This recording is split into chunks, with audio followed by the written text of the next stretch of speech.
Caros alunos, essa aqui vai ser a primeira aula do capítulo 5, a teoria genética de seleção natural. E esse aí é o último capítulo que vocês precisam ler para estar prontos para enfrentar a prova, primeira prova, né? Então, vamos... Bom, na verdade, a primeira coisa que eu quero falar com vocês é o fato que ficou faltando, eu tinha esquecido, dois outros modos da seleção natural operar, mas tudo bem, ele fala disso, pelo menos um deles, no capítulo 5. Então a gente tinha os três modos da seleção operar, que era seleção direcional, seleção disruptiva e seleção estabilizadora, né? A seleção direcional é o que a gente mais usa quando a gente está fazendo melhoramento genético de plantas e de animais. A gente quer plantas que produzam frutas grandes, a gente seleciona para frutas grandes e a gente aumenta a frequência dos genes associados a frutas grandes na população. Então, ela é direcional. A estabilizadora é extremamente comum na natureza, porque frequentemente os organismos têm a melhor forma para resistir, os melhores genes para resistir à doença. Então, os extremos são eliminados, doença, para poder ocupar o seu nicho ecológico, né? Então, a seleção natural estabiliza, né? E mantém os organismos adaptados ao meio ambiente. E, finalmente, a gente tem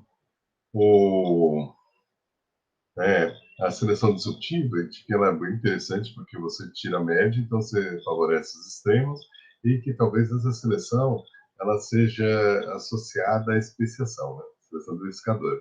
Isso que lembra, Maia foi contra a especiação simpática. Então, existe uma divisão dentro da biologia, que aqueles que acreditam em que as espécies podem divergir, né, pela ação da seleção natural, né, então tem uma especiação ecológica, né, a despeito do fluxo gênico. Depois você tem um pessoal que segue uma ID que acredita que a quebra do fluxo gênico é a primeira etapa da especiação, né? Então provavelmente é geográfico. Né? Então você tem essas duas escolas assim de especiação. Mas para a escola ecológica, a seleção disruptiva seria muito interessante, porque tem um organismo que ocupa um nicho ecológico, vai ocupar dois, aí sofre diversificação. Mas que, além disso, tem uma que é super importante para a gente estudar a doença, como o coronavírus, como a AIDS, como malária, e nesse caso aqui, como o Trypanosoma gambiense, que causa a doença do sono na África. Então, a doença do sono começa como uma mutuca lá na África, pica você e injeta o tripanossoma. A gente tem o tripanossoma cruzi, né? Mas injeta o tripanossoma gambiense dentro de você. Aí, esse protozoário vai para o seu sistema nervoso central e começa a se reproduzir, por isso que a pessoa fica sonolenta, né? Eventualmente ela entra em coma, fica catatônica e morre, né? Mas o que acontece? Dentro do seu sistema, dentro do seu corpo, o protozoário começa a se proliferar e ele tem um ponto de mutação extremamente rápida que está associado à proteína de superfície. Então, o gene que faz a proteína de superfície do tripanossoma, que é a proteína que normalmente é identificada pelo corpo como o melhor lugar para atacar o tripanossoma, porque está em toda a superfície dele. E ele solta muito no sangue, né? Então, o que acontece? O sistema imune constrói anticorpos para atacar essa proteína e os indivíduos que têm essa proteína, né? Só que como a taxa de mutação é alta, antes dele conseguir eliminar a doença, surgiu um mutante que não é visto pelo sistema imune, né? Então, o corpo continua lutando contra a versão que atacou o seu corpo, mas aí se prolifera a nova versão mutante. E aí dá tempo de surgir um novo mutante que a gente pôs. O amarelo invadiu, o azul é o segundo. O terceiro é verde, né? O novo mutante. E aí o sistema imune aprende que o protozoário mudou, né? E começa a construir anticorpos contra o novo tipo frequente. Mas aí, o que acontece? O, o, o verde começa a se proliferar, aí o sistema imune tem que reagir contra o verde. Aí surge o roxinho. Aí, no final, surge o cor-de-rosa, né? E o que vai acontecendo? As versões das primeiras infestações, elas estão raras, então o sistema imune deixou de reagir para elas.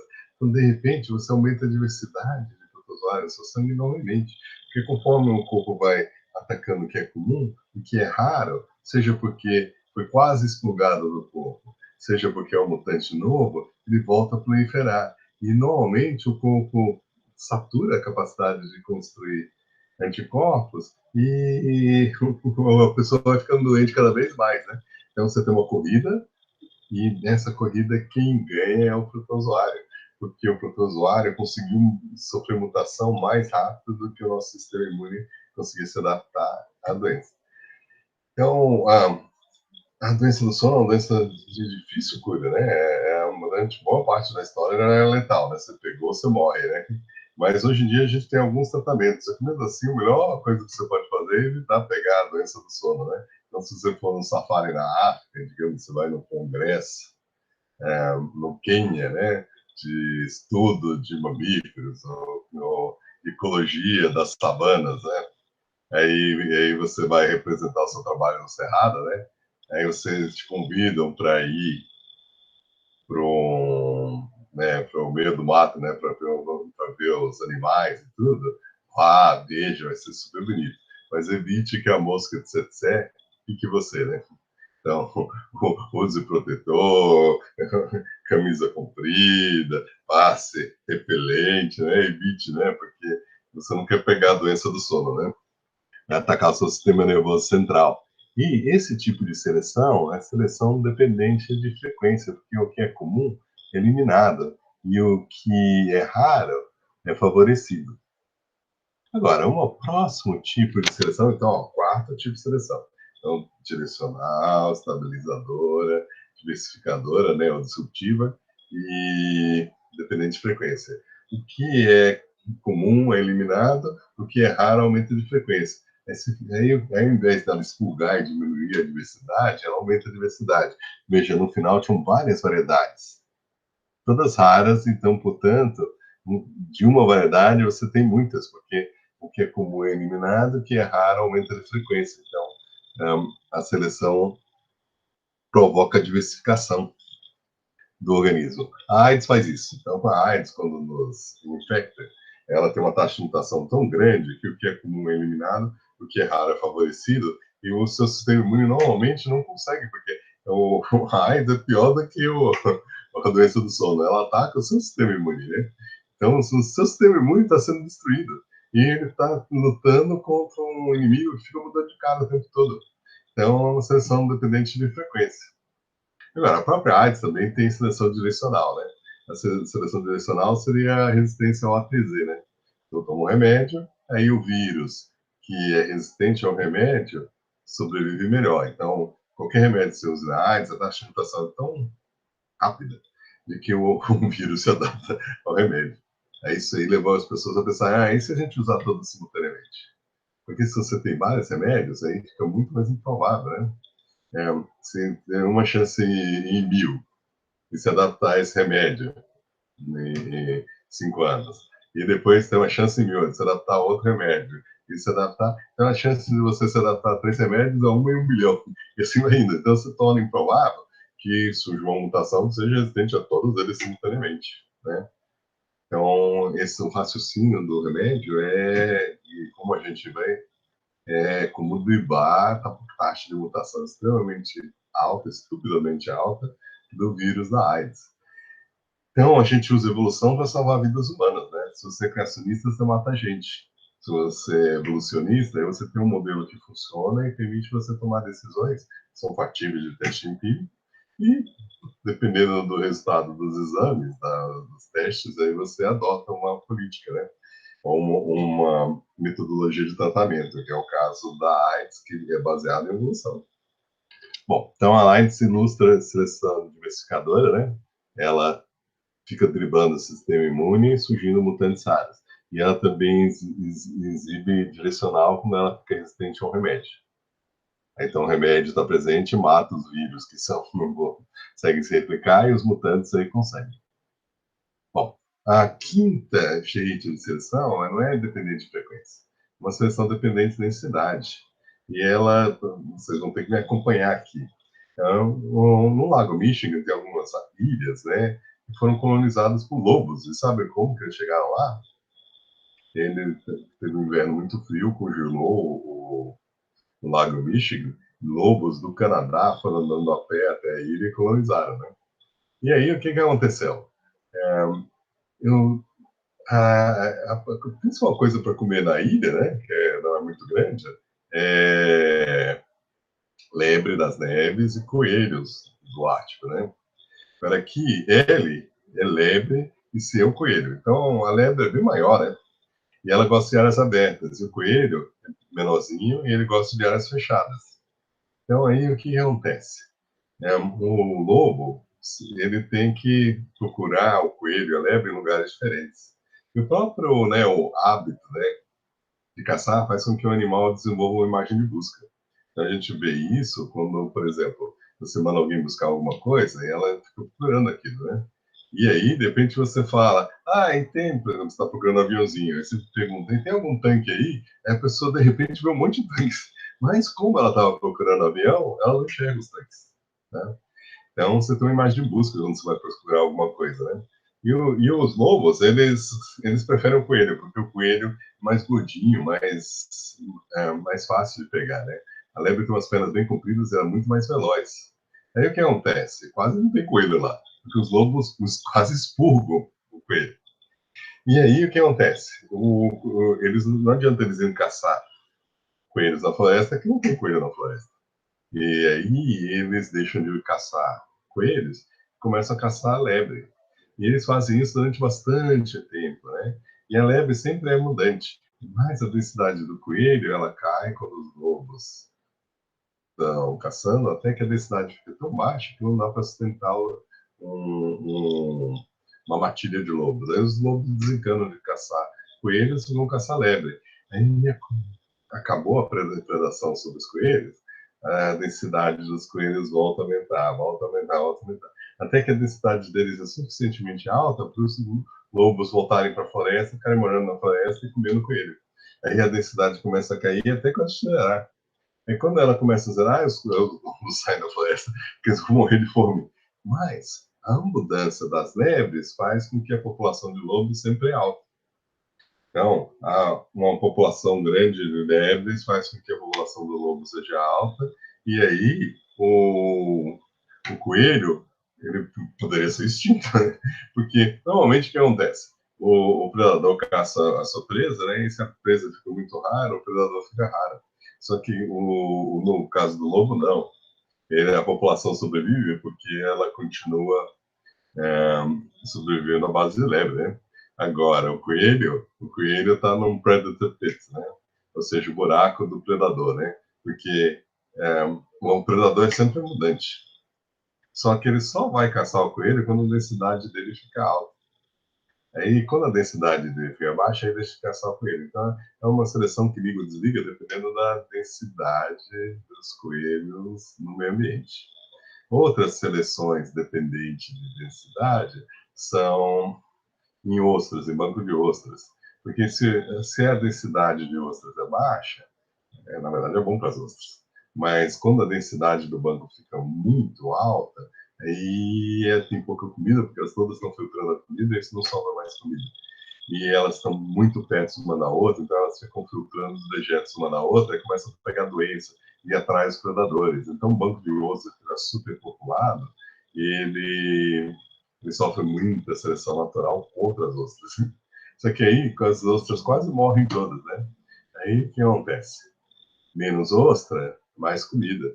Aí a densidade começa a aumentar. Aí vai aumentando até ficar ostra demais. Aí junta doenças, junta predadores, é quase extermina aquele banco. Aí os predadores vão embora, as doenças acabam, aí tem poucas ostras, ou elas vêm e colonizam no meio ambiente. Aí volta a crescer. Então, essa aí seria uma seleção dependente de densidade, que a seleção de doenças e predadores ocorre quando a densidade das ostras está alta. Quando ela está baixa, elas não atraem, né? Os predadores preferem ir para um banco cheio de ostras do que um banco quase não tem ostras, né? Então, aí a seleção diminui. Bom, então essas aí são as duas formas de seleção diferentes. Então, na verdade, existem 5 formas de seleção natural grandes. E, ó, acabou. Então, a gente acabou o assunto do capítulo 4. E a gente agora vai entrar no assunto da seleção, da teoria genética de seleção natural. E a gente começa falando um pouquinho de que um genótipo, a gente, na verdade, vai olhar um paramétro, né? Então, esse é o genótipo B e o genótipo A, né? E o genótipo B, a cada geração, aumenta em 3 vezes. E o genótipo, não, desculpe, B aumenta em 4 vezes. O genótipo A aumenta em 3 vezes. Esse é o potencial de crescimento de 2 tipos de genótipo. E, basicamente, o que a gente vê é que, né, se você olhasse aqui, né, inicialmente você tem a mesma quantidade por, sei lá, né, por placa de você está pingando uma gota e você está calculando a densidade no campo. Né? Então, inicialmente, você tem a mesma densidade dentro do campo, né? Mas na geração 2, né, você tem 4 vezes mais, né? E no genótipo A você tem 3 vezes mais, né? E depois, 4 vezes 4, 16. E 3 vezes 3, 9, né? E depois vai indo, né? Então, 4 vezes 16, né, dá 64, e 3 vezes 9 dá 27. Então, veja, ambas as populações estão crescendo exponencialmente. Só que a que cresce 4 vezes aumenta mais do que a de 3. Então, veja, se você pegar um tubo de Alemanha e pingar quantidades iguais iniciais desse paramécio, ao longo do tempo, o genótipo B vai se proliferar numa velocidade maior do que o genótipo A, e, eventualmente, o campo vai ser dominado por esses paramécios vermelhos, né? Então, vamos supor que você põe uma luz, aí um fica vermelho e o outro fica azul. E digamos que quando esse Elemaia com solução está ficando velho, você pega uma gota e joga a gota numa nova solução. Então, para os paramécios na gota, é como se eles podem crescer eternamente. Claro que os outros, você vai jogar fora, ferveu, vive um vidro, né? Eles vão morrer. Só que para os paramécios na gota, é como se nunca acabasse a comida. Então, eles vão crescendo exponencialmente, exponencialmente, exponencialmente. Só que a proporção dos vermelhos vai aumentando, aumentando, aumentando, até que só tem vermelho na amostra. E quando você vai pegar uma gota e botar, o azul é tão raro que naquela gota não tem, aí deixa de ter. Então, na verdade, é isso que acontece em toda geração, né? Morre a maioria dos indivíduos e alguns sobrevivem. E se reproduzem e morrem. Aí é uma gota que é jogada adiante. Aí depois se prolifera, aí a maioria morre e alguns sobrevivem. Então, isso aí que a gente está fazendo com a Alemanha, na verdade, ocorre em toda geração. Mas se um genótipo deixa mais descendentes que outros, eventualmente a população só vai ter aquele genótipo. Então, mesmo que, né, você não está tendo morte, né? Os paramétros estão se dividindo, se dividindo, se dividindo, se dividindo. Só que se um dividir mais rápido do que o outro, o crescimento populacional dele vai ser maior do que o outro. Então, um aumento em 3 vezes, um aumento em 4 vezes, você tem um momento em que a maioria deles é vermelho, né? Então, isso aí ilustra como a seleção natural pode operar. Ela pode operar quando você tem genótipos diferentes e um produz mais descendentes do que o outro. Então, é isso que acontece aqui. Esse aqui tem uma taxa de crescimento populacional maior. Mas, então, seria a sobrevivência do organismo individual, o primeiro tipo de seleção natural. Mas depois que os indivíduos são adultos, você pode ter seleção sexual, ou seja, o indivíduo chegou, é adulto, é uma fêmea saudável, mais saudável, mas não atrai ninguém. Aí, aí não deixa descendentes, né? Mas não, conseguiu, né? Teve sucesso reprodutivo, né? No sentido de que achou pariu com algum outro indivíduo do sexo oposto, né? Aí tem a seleção de fecundidade. Então, aí, Ó, eles conseguiram encontrar um ao outro, mas eles têm fecundidade, eles são fecundos, eles podem produzir prole? Sim, podem produzir gametas, né? Então, beleza, né? Então, eles se juntaram, copularam e conseguem produzir gametas, né? São fecundos, né? Aí, tem competição entre os gametas. Principalmente espermatozoides, você vê eles nadando aí que nada lento não vai produzir indivíduos, não vai participar da próxima geração, né? Só os rápidos. Então, você tem seleção dos gametas. Então, produz gametas? Os gametas têm alguma diferença? Não existe seleção dos gametas? O espermatozoide é o mais claro. Mas, por exemplo, um óvulo que não deixa os espermatozoides entrar, ele tem menos vantagem do que um óvulo que deixa os espermatozoides entrar. Agora, um óvulo que deixa vários espermatozoides entrar, produz um organismo que tem um número errado de cromossomos, né, e também não dá certo. Então, tem seleção em cima do óvulo também. Então, tem seleção gamética. Agora, os gametas, eles são compatíveis ou não são? São. Então, né, já conseguiu penetrar, que nem a gente estava falando até agora. E aí? São compatíveis? Se eles são, produzem um zigoto. Aí começa a questão: o zigoto vai conseguir se implantar? O zigoto implantado vai virar um embrião? O embrião vai virar um feto? O feto vai conseguir nascer? Nasceu? Vai conseguir crescer até a idade adulta? Bom, então tudo isso aí é viabilidade. Do zigoto até o adulto é seleção de viabilidade. Da escolha do macho e da fêmea, seleção sexual. A fecundidade, né, do parental vai determinar, né, se um casal produz muitos filhos ou não. Depois você tem a competição entre os gametas, seleção entre os gametas. Depois você tem a seleção de compatibilidade, os gametas são compatíveis, finalmente zigotos, então não tem esse ciclo. Então a seleção natural pode operar em vários lugares, né? Agora, claro que o mais fácil, né, de você lidar é seleção sexual, né? Então, se existe hipomixia ou não. E depois, a viabilidade, né? Então, fecundidade, tudo isso aí pode ser embutido, né? Então, o Fisher, o Halden e o Wright, eles concentraram, né, na seleção de viabilidade, nessa aqui de seleção sexual, né? E o modelo mais simples que eles fizeram foi se você tem as frequências de genótipos nos adultos, que existe seleção sexual, qual que é a regra dele? Aí você vai ter a frequência de cada um dos cruzamentos genótipos. E aqui você vai ter a taxa mendeliana de cada um dos genótipos. Você tem a frequência de genótipos na prole de cada tipo de cruzamento. E finalmente você tem a somatória das frequências de cada genótipo de todos os cruzamentos. Aí você produz as frequências genotípicas ao nascimento. Aí você aplica aqui a seleção de viabilidade entre o nascimento e o adulto, né? É uma seleção a favor de um ou de outro genótipo, né? Bom, isso vocês já viram antes, eu expliquei para vocês antes, e ele é fundamental para a gente entender a teoria genética da seleção natural.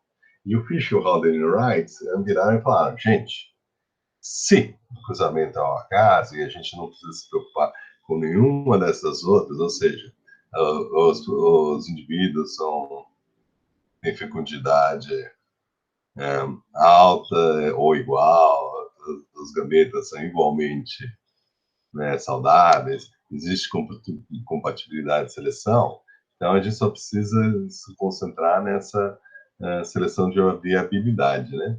Então, tudo isso aqui, havendo cruzamento ao caso, pode ser simplificado usando o equilíbrio de Hardy-Weinberg. E o equilíbrio de Hardy-Weinberg diz que não importa se a população original está no equilíbrio de Hardy-Weinberg ou não. O esperado do cruzamento ao acaso é P ao quadrado 2π ao quadrado. Então, você simplifica, você pula todas essas etapas. Então, você tem a frequência genotípica dos adultos, depois da seleção natural. Aí você aplica o teorema de Hardy-Weinberg e você tem a frequência de genótipos da próxima geração. Opamexia. Aí você aplica a seleção diferencial. Então, eles usaram esse modelo para fazer modelagem. E veja o que acontece. Ó, aqui é o valor adaptativo, e aí a gente tem que parar tudo e explicar o que é o valor adaptativo. O valor adaptativo é a quantidade de descendentes que o genótipo deixa na próxima geração, né? Pode ser medido de várias formas, nesse caso aí é a percentagem que sobrevive, né? Então veja, o genótipo B1, é, tem a maior fecundidade, ou tem a maior taxa de sobrevivência, ou o que seja, né? Então, você usa isso aí como sendo o valor máximo do, desse genótipo, né? Então, você divide aquilo que você estava medindo, a quantidade de ovos que é colocado, aí você divide pelo total, dá 1. Aí, nesse caso, 100%, né? Aí, o outro genótipo, você divide pelo total, né? Do melhor genótipo, aí você produz 90%. E aí, o que é o B1 e B2. E o B2 é o genótipo que tem uma sobrevivência de 80%, tá? Então, na verdade, todos eles deixaram filhos, aí você contou todos eles e falou, esse genótipo deixa mais descendentes. Esse aqui vai ser 100%. E aí, esse B1, B2, digamos, tinha 1.000, e esse aqui deixa 900 descendentes. Aí você divide 900 por 1.000, aí você tem 900, 90% de taxa de sobrevivência, o valor adaptativo. Então, individualmente, os indivíduos podem variar. E você tem um indivíduo que tem um valor adaptativo médio baixo, que tem sorte de sobreviver, e o outro tem um valor adaptativo alto, mas ele tropeça na escada e quebra o pescoço, né? Mas você mede isso aí para todos os genótipos daquela população, e você aí tem um valor médio, tá? Então, isso aí não é o valor individual, isso aí é o valor médio daquele genótipo naquela população, segundo aquelas condições de seleção natural. Então, tá, nessas condições de seleção natural, o genótipo B1 sobrevive 100%, o genótipo B1 B2 sobrevive 90%, e o B2 sobrevive 80%. Então, aí, quando você faz isso aqui várias vezes, você repete isso aqui várias vezes, você produz uma curva em que um gene, mesmo que estava próximo de 1%, ele vai aumentando na população até chegar aos 100%. Isso aí acontece antes do 100. Então, quando você tem um valor de diferenças grandes entre os valores adaptativos, a seleção natural faz a frequência do genótipo aumentar rapidamente. Agora, quando a diferença entre os genótipos é 100, 98 e 96, ou seja, está quase parecido, né? Aí, o que acontece? Demora umas 400 gerações para você fixar o gene. Então, agora a gente tem que explicar o que é fixar o gene. Fixar o gene significa quando você expurgou o gene B2, né? Quer dizer, o gene B2, né? Então, o que acontece? Em cada geração, você aplica a seleção e, eventualmente, os indivíduos são fixados o gene naquela população, tá? Ou seja, o B2 é eliminado, o B1 vai aumentando de frequência até se tornar o único gene presente. Então, a seleção natural direcional leva à fixação do alelo adaptativo. O alelo tem um maior valor adaptativo. Essa é a consequência que o Fisher, Haldane e Wright chegaram. Ou seja, a teoria da Darwin era compatível com a teoria do Mendel, né? Agora, veja aqui, 100, 99 e 98. Aqui demora 1.000 gerações para fixar o gene B1. Agora, aqui é 100, 99,5, 99, é quase igual. A frequência do gene saiu do próximo do zero e chegou a 60%. Mas vai demorar, sei lá, né, mais um tempo para fixar, talvez umas 2.000 gerações. Né? E esse aqui vai demorar umas 10.000 gerações. Sim, 99,8, 99,6. Então, veja, a fixação dos genes é mais rápida quando o genótipo é, é muito mais adaptativo do que o outro. Então, tem o maior valor adaptativo e a diferença é grande. Quando os valores são próximos, demora mais tempo. Bom, queria encerrar essa parte, depois a gente continua com a aula, né? Então, a gente está terminando a parte 1, tá bom? Então, vou parar a gravação, interromper a gravação. Então, tchau, acabou a parte 1. A próxima parte é a parte 2, tá bom?